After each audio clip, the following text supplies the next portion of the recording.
Column है। ये जो सीमेंट का बुर्ज बना हुआ ना, ये इस पहाड़ी पर इसीलिए बना दिया गया है क्योंकि अरफात वालों को पता चल ये जबल रहमा की पहाड़ी है। मैदान अरफात के चारों तरफ है, सेंटर में ये छोटी सी पहाड़ी है।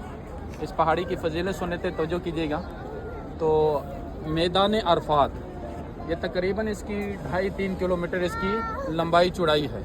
आपने सुना है क्योंकि हर साल हाजी कराम लाखों के हिसाब से आते हैं, लेकिन अल्हम्दुलिल्लाह अल्लाह रब्बुल इज़्ज़त ने बैतुल्लाह से वादा किया है, ए बैतुल्लाह, क्योंकि आप उस वक़्त हज़रत सुलेमान अलैहिस्सलाम के एक लश्कर जा रहा था।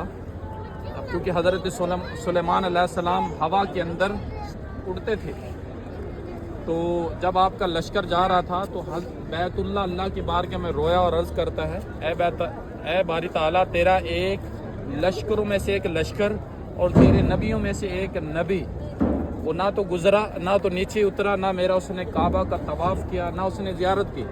तो अल्लाह ताला ने उस वक़्त बैतुल्लाह से वादा फरमाया है, ए बैतुल्लाह, मैं एक ऐसी कौम पैदा करूँगा जिन पर तेरा उस पर हज फ़र्ज़ हो चुका होगा और तेरे तरफ इतने लौटेंगे, इस तरफ लौटेंगे अपने जानों पर जुल्म करके, जैसे एक परिंदा अपने घोंसले की तरफ जाता है। तो मेरे मोहतरम अल्हम्दुलिल्लाह ये तो लाखों के हिसाब से हुजाज कराम आते ही आते हैं, क्योंकि मेरे मोहतरम अल्हम्दुलिल्लाह यहाँ पर ये अभी भी कुछ जा रहे हैं या ऊपर नीचे आ रहे हैं, लेकिन ऊपर जाना फ़र्ज़ वाजिब नहीं है। लेकिन इस मैदान अरफात के अंदर पीछे आगे पीछे जहाँ पर भी देखिए गाड़ी हमारी कहाँ से चली, तो ये चारों तरफ ये मैदान अरफात है। अल्हम्दुलिल्लाह इस अरफात के अंदर हाजी सिर्फ 2 नमाज़ें पढ़ते हैं, ज़ोहर और असर, लेकिन चंद लम्हात भी यहाँ पर आया ठहरा, उसका फरीज़ा अदा हो गया। लेकिन हुक्म यही है मगरब तक अल्लाह के ज़ोर में यहाँ पर दुआएं करें। मेरे मोहतरम नबी करीम सल्लल्लाहु अलैहि वसल्लम भी वादी नमरा, जो मसन नमरा है, उसके अंदर अल्हम्दुलिल्लाह एक छोटी सी वादी है, इस आबादी थी, वहाँ पर आपका खैमा भी था।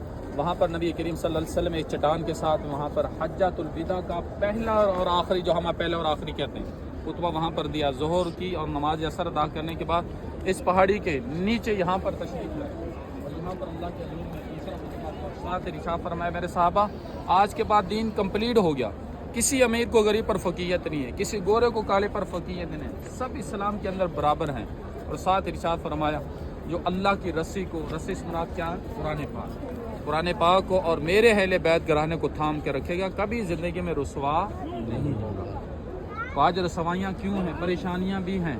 देखें, औलाद भी है, तिजारत भी है, दुनिया की हर सहूलत मौजूद है, लेकिन परेशानी बहुत है। परेशानी यही है, हम कुरान को छोड़ दिया, दीन इस्लाम को छोड़ दिया, दुनिया को अपनाया हुआ है। जब दुनिया को अपनाएंगे तो यही मसाइल भी होंगे, परेशानियाँ भी होंगी। अब देखिए, पहले हमारे पास औलाद नहीं थी, जब अल्लाह ताला ने औलाद, ये भी एक नेमत है, जब औलाद आती है तो हम परेशानी में मुब्तला हो जाते हैं। फिर ऐसे भी कुछ वालिदैन लफ्ज़ बोलते हैं, इससे पैदा ना ही होती तो बेहतर था, ऐसे लफ्ज़ बोले जाते हैं। लेकिन मेरे मोहतरम उलमा महद से लिखते हैं, जब भी अल्लाह के बारगाह में कोई भी नेमत का सवाल करें तो नेक और सालिहीन का सवाल करें, और मेरे लिए और मेरे अहल याल के लिए वो फ़ायदा ही फ़ायदा हो। लेकिन जब औलाद नहीं थी तब भी परेशान, जब औलाद होगी तब भी परेशानी। तो दुआ गो अल्लाह ताला हमारी औलाद को नेक बनाए। तो अल्हम्दुलिल्लाह यहाँ पर हमारी नबी अलैहि सल्लम ने दुआएं मांगी मैदान अरफात। इसकी एक और 2 फजीलतें सुन लेते हैं, क्योंकि अरफात, इसी अरफात के अंदर हमारे वालिदैन हज़रत आदम अलैहिस्सलाम और अम्मा हवा, जब आप जन्नत से दुनिया में तशरीफ़ आवरी हुई, मुख्तलिफ़ जगह पर उतारे गए। आप अम्मा हवा मगरब की तरफ, हज़रत आदम अलैहिस्सलाम मशरक़ की तरफ, मशरक़ से मुराद हिंद के अंदर। तो आप सालों साल एक दूसरे से जुदा हो गए। देखिए, ये मगरब कहाँ है, जद्दा शहर। अब जद्दा के शहर में बताया जाता है। अब देखिए हिंद कितना किलोमीटर है, हज़ारों किलोमीटर है। तो आप हज़ारों किलोमीटर एक दूसरे से जुदा रहे, अल्लाह के ज़ोर में दुआ करते रहे। क्योंकि मेरे मोहतरम, जब आप जन्नत में थे, अल्लाह का फरमान था, ए मेरे आदम, ये जन्नत आपके लिए है, जहाँ चाहो खाओ पियो, लेकिन इस दोनों मकाम के करीब नहीं जाना। अल्लाह की नाफरमानी है, लेकिन आप जन्नत से उतारे गए तो आप एक दूसरे से जुदा हो गए। अल्लाह की बारगाह में दुआ करते रहे, बारी ताला मौल हम सबको माफ़ फरमा। लेकिन सालों साल जुदा रहे, दुआ करते रहे, एक दूसरे को पहचानते हुए। जब इस अरफात के अंदर आते हैं, यहाँ पर दुआ मांगते हैं, इसका जिक्र कुरान पाक के अंदर मौजूद है, रब्बना ज़लमना अनफुसना व इल्लम तगफिर लना व तरहमना लनकुनन्ना मिनल खासिरीन। जब आपने दुआ मांगी, और पहले देखे, पहले भी दुआ कर रहे थे, लेकिन यहाँ पर जब दुआ मांगी اور الحمدللہ اللہ کی بارگاہ میں دعا کی باری تعالیٰ جب میں جنت میں تھا تو درختوں کے پتوں کے اوپر اور حوروں کی پلکوں کے اوپر لکھا ہوا تھا لا الہ الا اللہ محمد رسول اللہ صلی اللہ علیہ وسلم. اے باری تعالیٰ یہ تیرے نام کے ساتھ محمد نام ہے، کتنا خوبصورت ہے.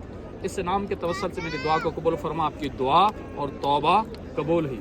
تو الحمدللہ میدان عرفات کا معنی ہی ہے عارف، عارف کا معنی ہے دیکھنا. تو آپ نے اس عرفات کے اندر آپ نے ایک دوسرے کو دیکھا اور پہچانا.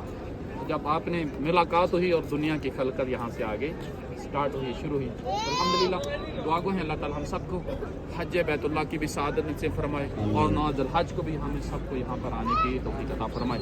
کیونکہ عرفات کی اس کی دو اور روایتیں ہیں، اس کی اور دو فضیلتیں سن لیتے ہیں. پہلی فضیلت یہ ہے کیونکہ جب قیامت کا دن ہوگا، محشر برپا ہوگا، جو محشر کے اندر ہمارا حساب و کتاب ہوگا، نفسہ نفسہ کے عالم ہوگا.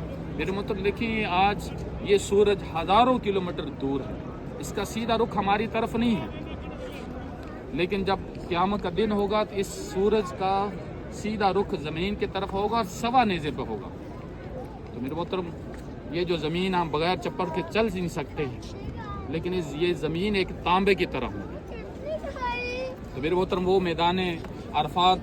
میدان عرفات کے ہی ذکر ہے. اسی میدان عرفات کے اندر محشر لگے گا، ہمارا حساب و کتاب ہوگا. تو دیکھیں الحمدللہ عمرے کی سعادت بھی پائی، زیارت بھی آئے اور اس عرفات کی بھی زیارت کر رہے ہیں. اور محشر والے دن بھی حضرت آدم علیہ السلام سے لے کر تمام انبیاء جو بھی آپ کی امتیں ہیں اور قیامت تک جتنے بھی انسان آئیں گے اور اسی میدان عرفات کے اندر یہاں پر محشر ہوگا، سب اکٹھے ہوئے. تو دعا گو ہیں اللہ تعالیٰ ہم سب کے چھوٹے بڑے صغیرہ کبیرہ گناہوں کو معاف فرمائے اور اللہ رب العزت ہم سب کو بعد ذوق شوق بار بار سفر نصیب فرمائے. آمین.